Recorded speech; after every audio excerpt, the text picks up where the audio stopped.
Welcome to All Things Policy, a daily podcast by the Takshashila Institution.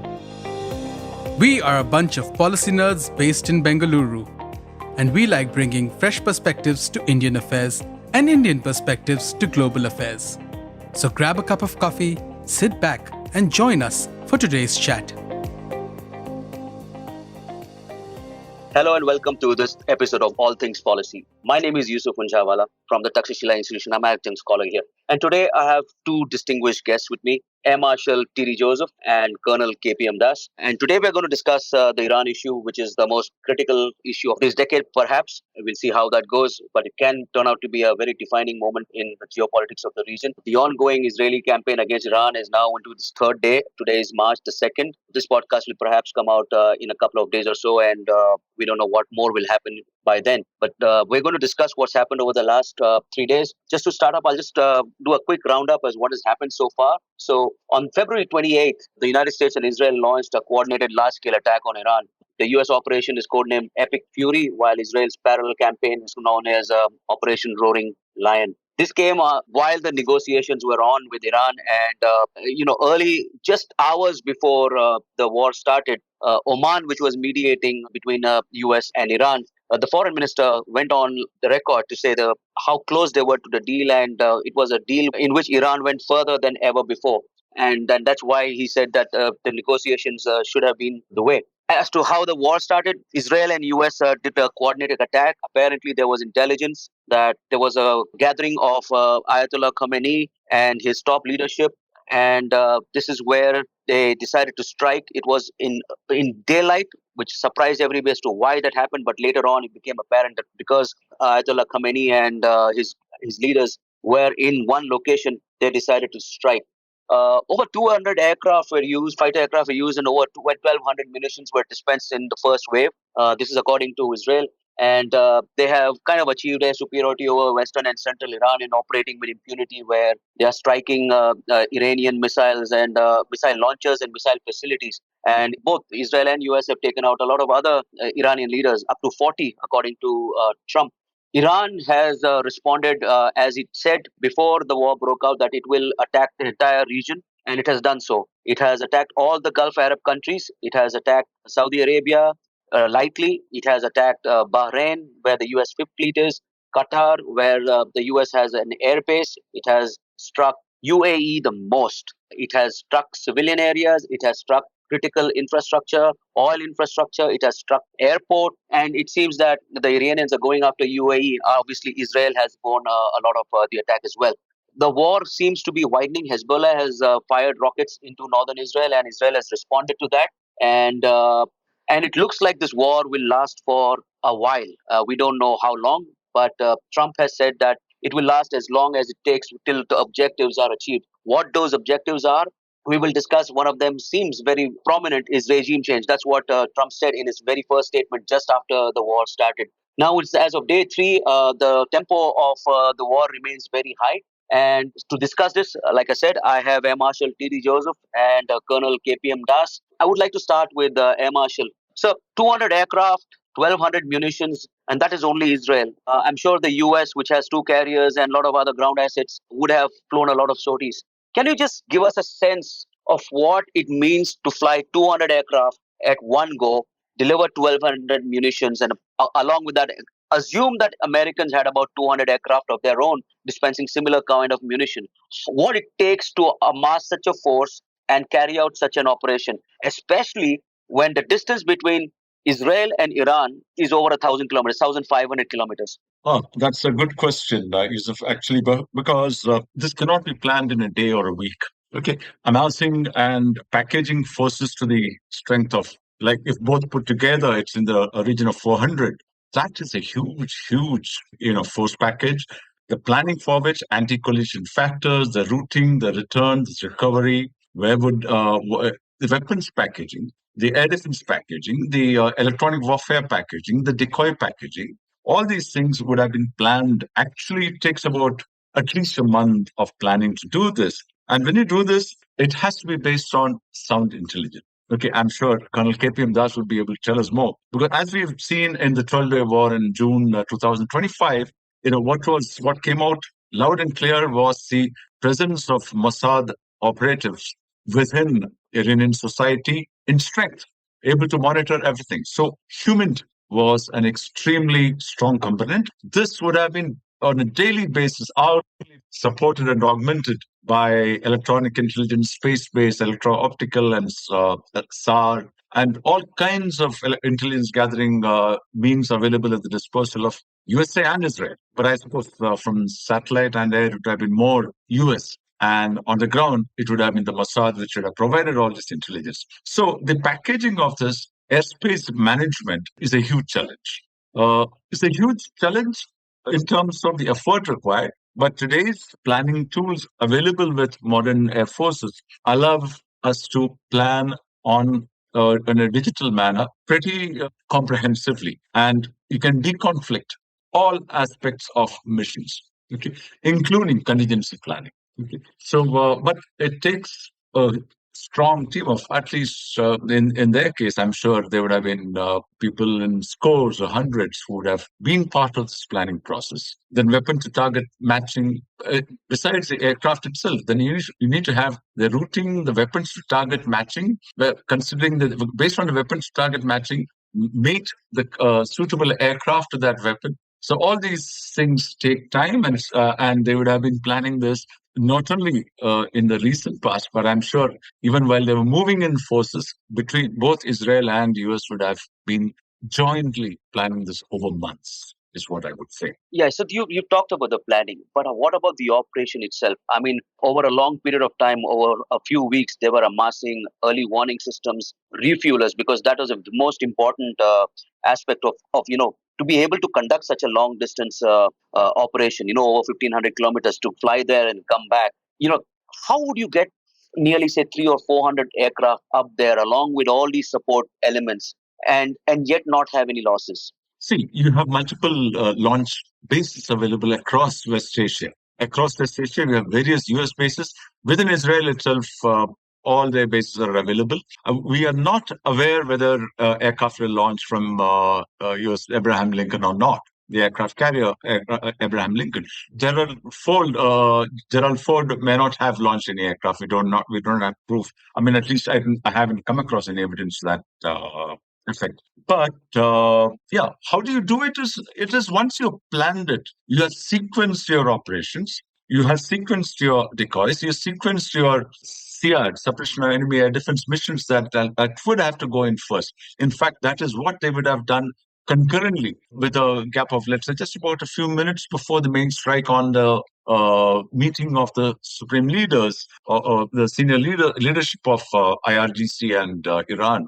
Including the Ayatollah. So suppression of enemy air defense missions have definitely gone through. But what is important and interesting to notice, this could not have gone through without Israel and the US neutralizing all air defense systems of Iran. Okay, because what is obvious is, considering the fact is not even a single aircraft has been lost to enemy fire, apparently. We do not have any information except on some social media input about on MiG-29 shooting on F-15. We do not have any evidence for that. No, that is confirmed. The CENTCOM confirmed that 3 F-15s were lost to friendly fire. But it's on the third day.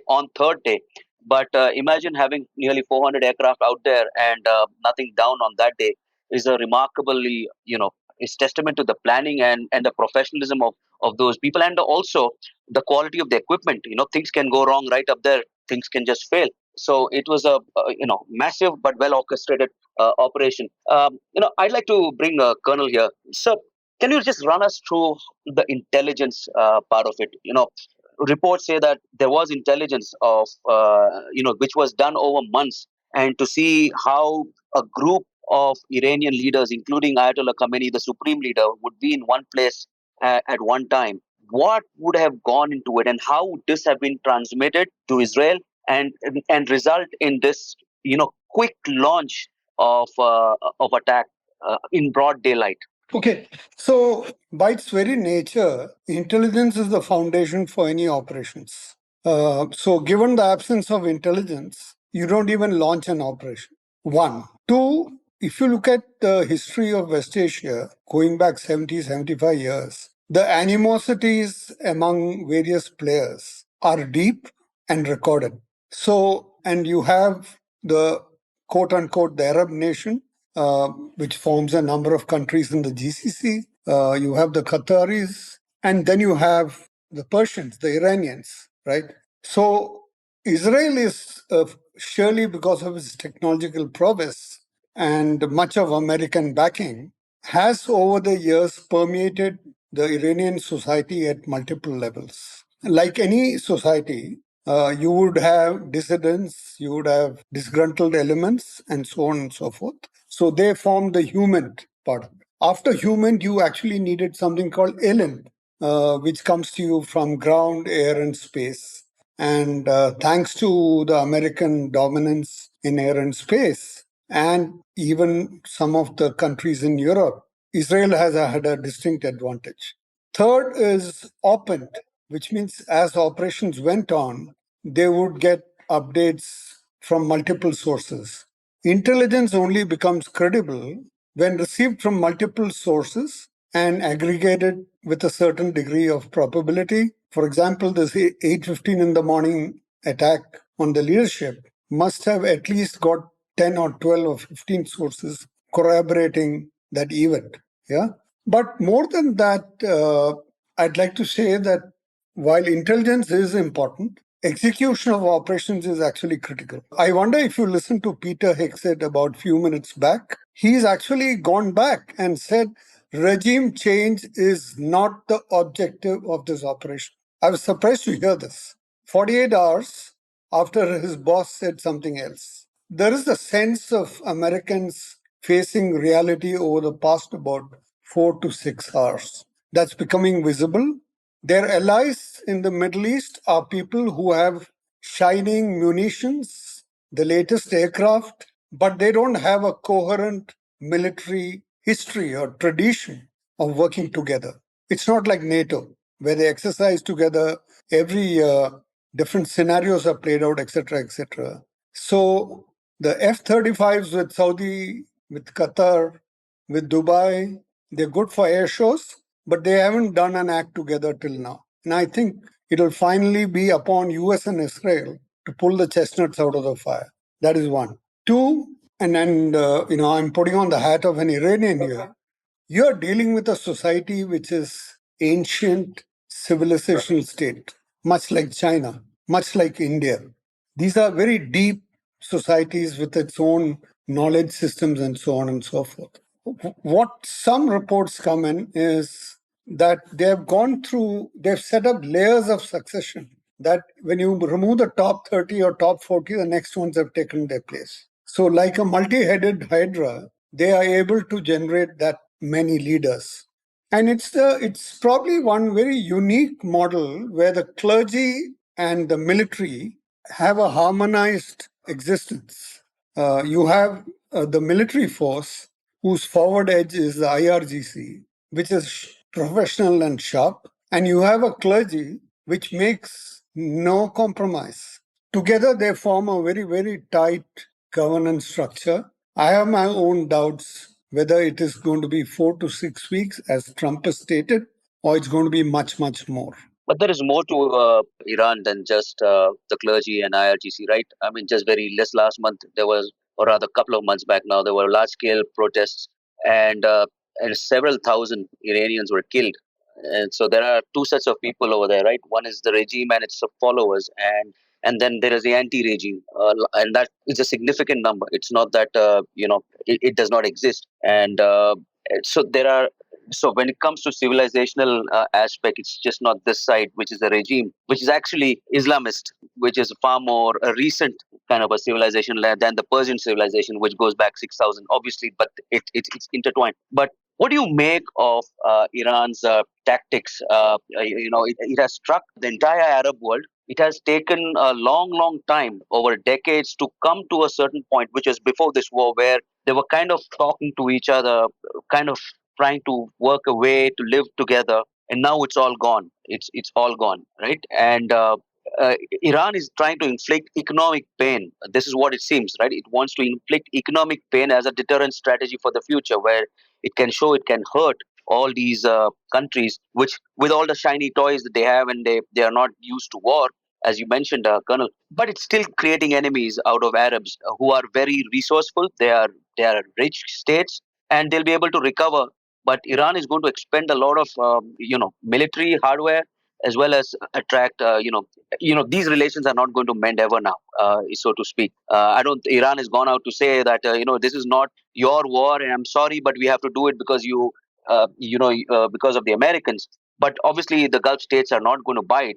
UAE came out very strongly at this and said, come back to your senses. I mean, that's the statement they've used, and that if it's required, they will go to war. Today, Aramco has been attacked, a Saudi company, and that would be a red line for Saudis. I don't think MBS or Mohammed bin Salman, who is the crown prince over there, is going to take this lying down. This will only enlarge the war.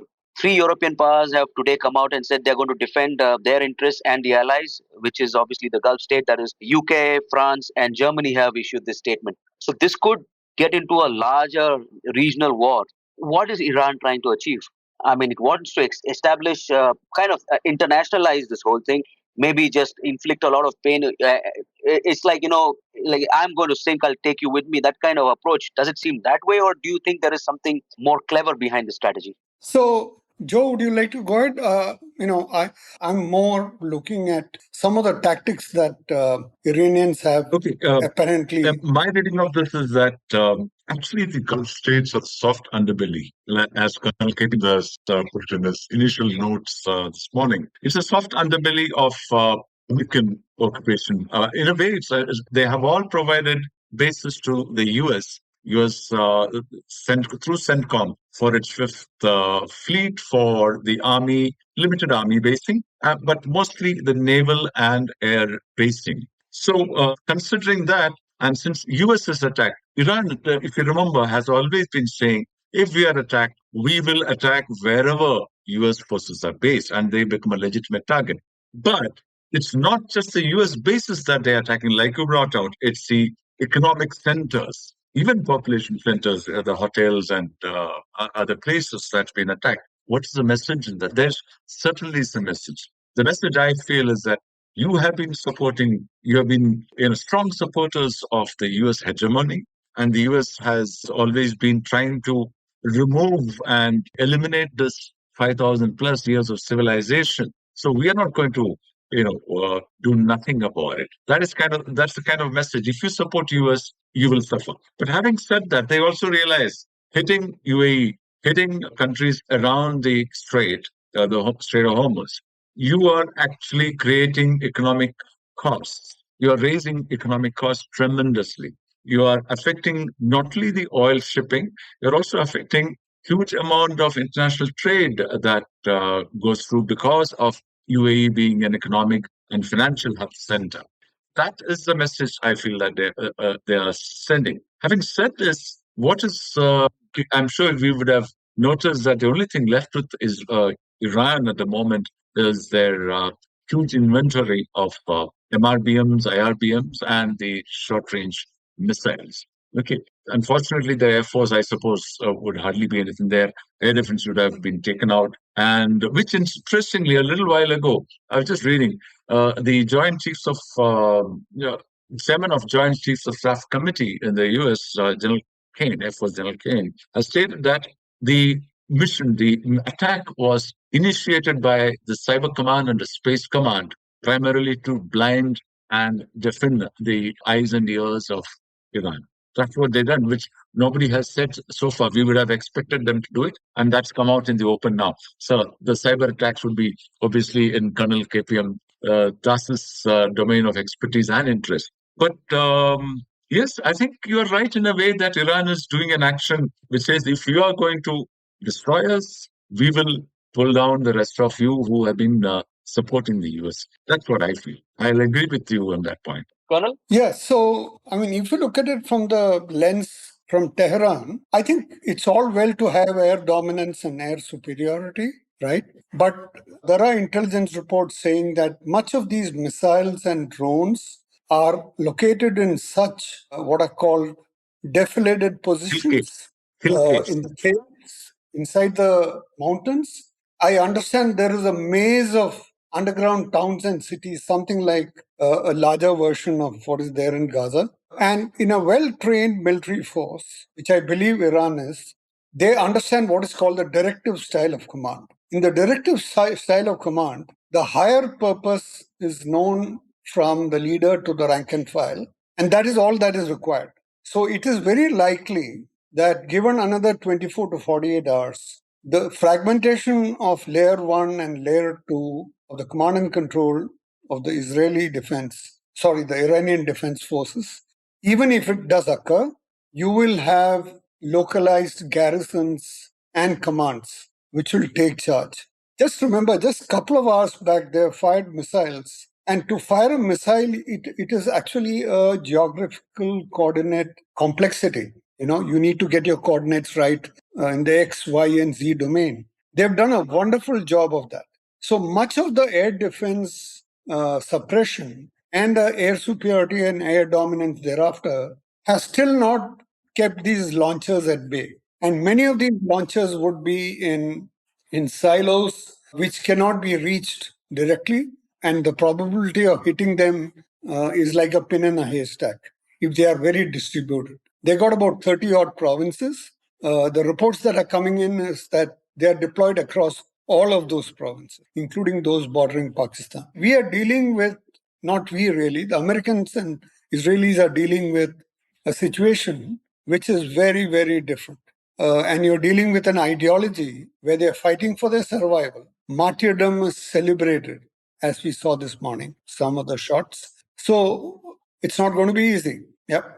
So, the Israelis and the US have been going after the launchers. Last year, Israel claims it took out nearly 2/3 of Iranian launchers. So, also these underground cities can be targeted. You can shut the entrances off, bomb them, and there'll be no access to come out. And all this is very well mapped by both the US and Israel, and they're going after it. They're also releasing footages of how they're taking out the launchers, the TELs. So it's going to be how long these launchers last till they're not able to launch any missiles. So far, that has not been the case. They are launching missiles, but I think this is a game of who gets there first. The Americans and Israelis running out of interceptors, and Iran running out of launchers. But what do you see as how do you see this war go, both from the American Israeli perspective? What would be their end game, where they would say they could probably provide Iran an off ramp, and vice versa? What do you think Iran would try to do, and how it could create that conditions that everybody now says, okay, let's get back to the table. Both anybody who gets to the table would like to do it from a position of strength. Iranian military would be severely degraded by the end of this war. I think it would not have a navy anymore. Air Force does not exist, as Air Marshal mentioned. Anyway, it has a very old aircraft, F-14s and F-5s and things like that. And the upkeep of which is not known. Iran's most powerful weapon are its ballistic missiles, which are being taken out. Although it's firing a lot of these missiles, but they are being getting taken out by US and Israeli strikes. So how do you see this go on, and how long? It's very difficult to guess, but what would you sense as to how this will go? On the point of air defense weapons of air defense systems of Israel and the US being saturated or being expended, there's an interesting anecdote about the 12-day war where it says that one volley of IRBMs which came from which was launched by Iran against the US forces took out a whole lot of their Patriot air defense systems, Patriot air defense, and also some of the THAAD. Okay, so much so that they felt that they have depleted a whole lot of things. It's kind of an asymmetry which is created. So is the case of Israel. We are all well aware that Israel could not withstand the onslaught of missiles after missiles coming, so much so that the vulnerability of their Iron Dome was exposed because they were running out of air defense missile. Okay, so that would be the state even now. They have been trying to target the launchers, and they have successfully done it in many cases, but some of them could have been decoys too, dummies. Okay, but having said that, considering the strength of the domestic Iranian arms building industry, especially the missile building industry, and their capabilities and their capacity, we must give the devil the due that they would have definitely, on a fast scale, replenished whatever was lost and possibly created many more launches, missile launchers. But even that would have been mapped by the Israeli human intelligence and also space and air-based surveillance by United States and Israel both. But as Colonel Das said, they launch from silos or deep from the caves within the mountains. Including, there have been cases where they say that they have very small windows through which they're able to launch these missiles. We don't know, will the Western forces be able to neutralize all of that? But it will take a humongous effort. I'm telling you, it's not going to be easy. However precise, how much accurate intelligence you may have. Okay. And these missiles are quite mobile.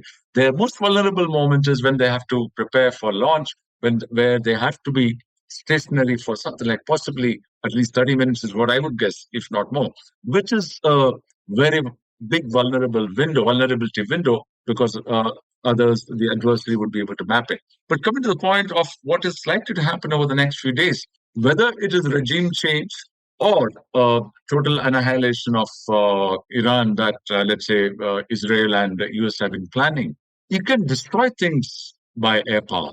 You can raise their infrastructure, their critical infrastructure, their leadership, their buildings, everything to the ground. But if you want to make any significant changes in the polity, you have to have boots on ground. And I'm sure Americans would not be, knowing that they are casualty averse. Okay, highly casualty averse. I don't know whether they will have the stomach to put boots on the ground, because you have to look at post-conflict stabilization in case they are interested, or you leave it like the way Iraq, Libya, and Afghanistan is, chaotic, adding to the chaos that is there in West Asia. That is, I in fact see the latter as the more likely possibility. Even when you talk about regime change in Iran, I'm sure even the protesters who have who came out in thousands on the street against the regime, an attack by an external agency, especially Israel and US, is going to unite them as a nation, as a civilization, and they're not going to take it lying down. They may eventually, after everything is over, possibly come to a compromise of maybe some sort of a change. Maybe we don't know how it will be, but they will definitely unite against an external attack like this. Is what I feel. And maybe we should watch the result of what is going to happen over the next 2 to 3 days, and then we will come to know. In fact, getting boots on the ground may take another 7 to 10 days at least, if at all they plan to. Israel is definitely not going to. No, I don't think there is no mobilization of any sort to put any boots on the ground. Let alone in 7 days. I think it would take a few months, going by how it was done during Operation Desert Storm and then also the 2003 invasion of Iraq. Colonel, your thoughts on the objectives of Iran and US and how you think this will go? Yeah, so I see a few possibilities. One, if you look at the last 6 hours, Trump has offered negotiations as a way out, and Iran has responded, saying that negotiations are no more an option. So this is a serious development. Can I also come here on this point, Colonel? Iran's top leader, among the top leader, Ali Larijani has just said that they are prepared to fight for a long time, a long battle, and he's invoked the 6,000-year civilization of Iran and saying the Americans are not ready for a long war, but they are. So I get your point. So please continue. Yeah. So there has been an immediate response from the leadership in Iran saying negotiations are out of the question. There are 2-3 possibilities. One, this attrition continues. You beat the hell out of them as much as you can. No boots on the ground. In any case, my sense, the Arab allies are as good as having no allies. It has to be led by Americans and Israeli. At some point, if it appears that Iranians are holding out in the sense they are able to absorb the attrition, I can see China stepping in to help mediate, help in the negotiations, be a partner with the European nations to bring this to some kind of closure, right? Chinese are very risk averse. They wouldn't like to get into any place where they would get bogged down. But if for a moment we think that this attrition thing is going to go on, right, then you will have, other players coming in. The third possibility is that there is a split, vertical split among schools of, the Assembly of Elders and other Shia schools. But that is not going to happen overnight, right? Because even among them, there are people who would like to bring this war to an end. I'm dead sure they've been identified by the Israelis. I'm dead sure there are some back channel going on where people are trying to reach out to them, right? They wouldn't like to be seen as leading the protesters for sure, but they certainly would be people who inside a closed room are willing to find a, off ramp for the Iranians. So these are the possibilities. Thank you. Last bit, we cannot leave without talking about the implications for India. Interestingly, if you see India's comments, very first day when the war started, India issued a statement on the 28th of February saying that it has expressed concern. So it was a statement of concern, and it also talked about going back to the negotiation table using diplomacy and dialogue as a way, and that and it did not mention any country. There was no condemnation. There was no ask for immediate end to hostilities. In fact, one of the statements I think the Prime Minister put out was early cessation of hostilities when he spoke with the Prime Minister of Israel, Benjamin Netanyahu. On the other hand, the Prime Minister has spoken with three countries. First, UAE yesterday, and today he has spoken with the King of Bahrain and the Crown Prince of Saudi Arabia. And in all three instances, the Prime Minister has condemned the attacks on these three countries. He has not named Iran, but obviously we know who it is. So India has not condemned the attacks on Iran, and interestingly, India has not uttered a word on the killing of the Supreme Leader Ayatollah Khamenei. How do you read this? What is India's thinking here?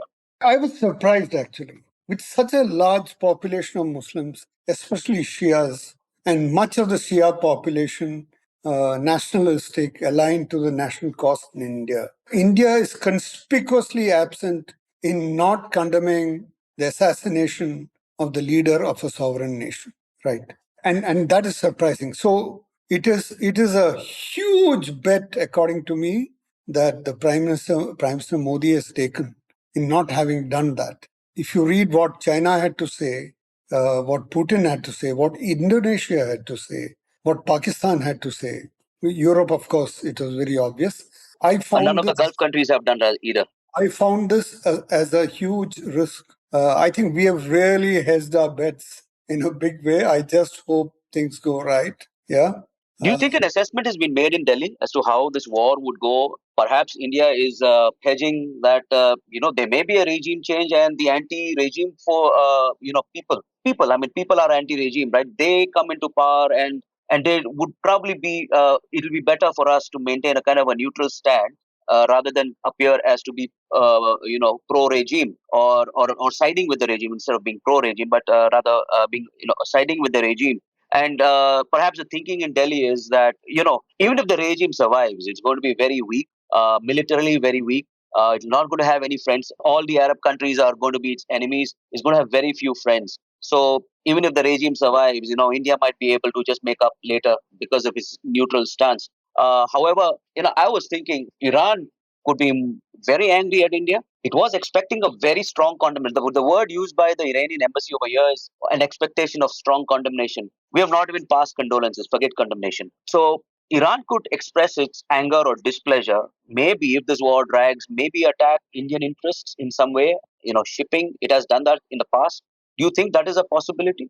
If you recollect, I think India would also be a bit cheesed with the current Iranian leadership, because if you recollect, when Article 370 was abrogated or abolished, Iran criticized it very strongly. So that would be still remembered, could be in the country. Even Jahabar port issues, the dilly-dallying and going back and forth on that issue. I don't think India has been very happy about that too. And if you go back in history, not with this government, but when the nuclear issue started off in the case of Iran, the Indian government view was that you have signed up to NPT and you are violating that. Okay. And that it may sound a little hypocritical because, but then the point is that India has not signed up to NPT.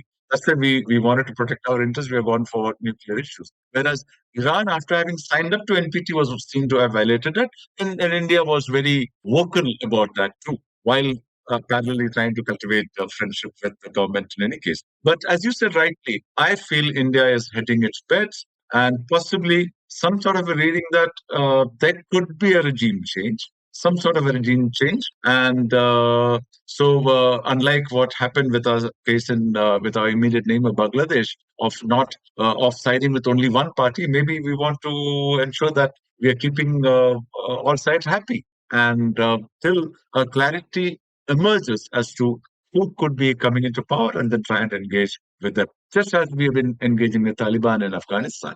Okay, so having said that, yes, at least a word of condolences, as you said, would have been appropriate from the Indian government, because you have not a state leader. A state leader has not been assassinated because that's against international law. But it's the supreme leader of the country, even though they have a head of the state being the president. But we know where the power lies. So from that point of view, and considering that we do have a large Shia population, I think the third largest after Iran, possibly, if not the second largest in the world, Shia population. There should have been something to assuage the sensibilities or sensitivities of this population, I feel. Until unless that is, which is much deeper, that you and I are not privy to. Do you think Iran would target India in any manner, going like it did in the past? Very recently, just last month, India seized 3 Iranian oil tankers, which were US sanctioned. We've done that. We have withdrawn from the Chabahar port, although we paid up what we had committed. So the commitment part has been, in terms of financially, has been made, but we have withdrawn from there. Do you think that India has kind of taken Iran out of its larger picture? Because we have so much more going with the Arabs. We have a free trade agreement with UAE. We are discussing a free trade agreement with the GCC. Nearly 1 crore of our people stay in the Gulf Arab countries, not many in Iran. So obviously our economic interests are much more with the Arabs than Iran. However, for a long time, we have maintained ties, and we tried this balancing between Iran and the Sunni Persian, Shia Persian Iran, and the Sunni Arab, Arabs. So, we have been balancing this well, but it seems like that we are not going to balance this anymore. What do you think would perhaps be the tipping point? When was this tipping point where India decided that, we're not going to balance this anymore? We're going to take a much more interest-based, more defined line. Colonel? I have just a quick one. Prime Minister was in Israel recently. Mm-hmm. My sense is there is some degree of assurance of the lay of the land for the next about a year given to Prime Minister, which obviously publicly is not available. In what sense? Lay of the land in what sense? In the sense of the evolving situation between Israel and Iran. How would that dictate our policy towards Iran? Do you think there was anything between India and Iran which led to this tipping point? Not probably just India and Iran, but our overall thought process of managing interests. Israel on one side, Arabs and Iran. Now, Arabs and Israel started to get together. October 7th happened, and then things just broke from there. But still, UAE maintains very close ties with Israel. Perhaps why it has been targeted so drastically by Iran. It has the highest number of ballistic missile strikes after Israel. So obviously, Iran is showing its displeasure for the close ties UAE has with Israel. But in India's sense, what would that tipping point be? That we say that, Iran does not matter. This North-South international corridor perhaps is now not in our, we're not going to sacrifice some of our other relations for this. So there probably has been this kind of a tipping point at some point. When do you think that was, and what led to it? I don't think there is a very specific tipping point. But if you look at the last few decades, our economic relations with Iran has actually come to practically is minuscule at the moment. Energy dependency is certainly nil. Okay, certainly nil, because our energy dependency on Saudi Arabia and other Gulf nations are much more. Many times more than Iran, but primarily as a result of the sanctions that has been imposed on Iran. And that, in fact, is the main reason why our economic relations and trade with Iran has come to hardly anything at the moment. But having said that, I think this has been happening, building up over a period of time, schooling of relations. We do not know. We do not have any specific instance of any adversarial event, strong event, which has made us turn away from Iran. But I think it's got to do with more with realpolitik, considering that our population is, as you mentioned, in fact, more than a crore. If we add up that figure of, I think, somewhere today in Times of India, somewhere we saw that where even though it was mentioned 90 lakh, the total is more than a crore of Indian population there between UAE, Saudi Arabia, Qatar, and Bahrain and other places, and hardly anything in Israel, Iran. Okay, so a tipping point is difficult to identify, at least as far as I can understand. Okay, so therefore, I would stand by my point earlier that India is hedging its bets so that when we have, and we possibly would be expecting a regime change, could be. Okay, if that happens, we need to be able to talk to the other people. We cannot afford to, antagonize the opposition too. If you look at it, India had a soft power attraction. India provided a soft power attraction in the 60s and 70s. The number of Iranian students who are studying in India was tremendous. But today, you don't see any. For the last about 3 decades, we don't see anybody, hardly anyone in Iran, in India. Talking about soft power, do you think the government has kind of stopped giving weightage to this the large Shia population that exists in India, which for a long time perhaps was influenced some of our choices. Now the government is not probably in a mood to do that anymore. That perhaps explains why our reaction has been what it is. I would say that Iran was very successful in perhaps its biggest influence operation was assuming this leadership of Shia world around the Ayatollah. There are many other Ayatollahs. Iraq has some Ayatollahs, but Iran successfully assumed this leadership, perhaps because of its stand on the Palestine issue. But using that, it was able to create some kind of a leverage with countries which had large Shia population, India being one of them.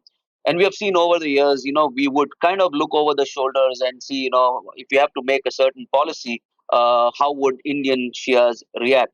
But looks like India is not going to take that into account anymore. Although Shia as a community are kind of seen as people who are willing to, do business with the ruling party. Yeah, I agree. I agree with all of that you say. So there's been some strategic, calculus behind, internal calculus behind what we've seen over the past 48 hours out of New Delhi. There's been massive protests in India, but entirely peaceful. Nowhere else in the world have protests in the past 48 hours been as peaceful as it has been in India, right across India. In many cases, Sunnis also joined those processions. But it's been absolutely peaceful, well managed by the respective governments. And would it be because the Indian Shia population considers Qom and Karbala and other places in Iraq being more important than Iran as a Shia leadership? No, I mean, if you look at it, yes, Karbala is the most important shrine, the most important place for all Shias. I'm just saying, thinking that this calculation also has been probably thrown out of the window. We've seen a lot of social media chatter, a lot of surprise. People are angry, or there is anguish as to why is India responded in a certain way. But I think we are seeing more of an interest-driven decision making and not pandering to certain kind of emotions or ideology. It's more calculated. Perhaps we're not giving the government that kind of a credit, or maybe we are failing to understand what the thought process is behind what India has been doing in the last 48 hours. I mean, people are surprised. I mean, perhaps you would say that it is surprising that India has not even sent out a condolence message to Iran, which kind of shows that there has been a shift in India's thinking over Iran. Air Marshal and Colonel, thank you very much for joining this evening. We'll continue to track Iran. It is very important. It's right in our neighborhood. Perhaps we'll do another episode as maybe a few days from now. Hopefully, the war will end, but we will see how that goes and perhaps discuss the ramifications of what's happening in this region. Thank you so much for joining us. To our viewers, thank you. Thank you for your time. Thank you for listening in. We'll see you next time in next episode of All Things Policy at the Takshashila Institution. Thank you. Thank you and bye. If you liked our show, dive into Takshashila's research on technology, strategy, and economic affairs. Check us out at our Twitter handle @TakshashilaINST or our website takshashila.org.in.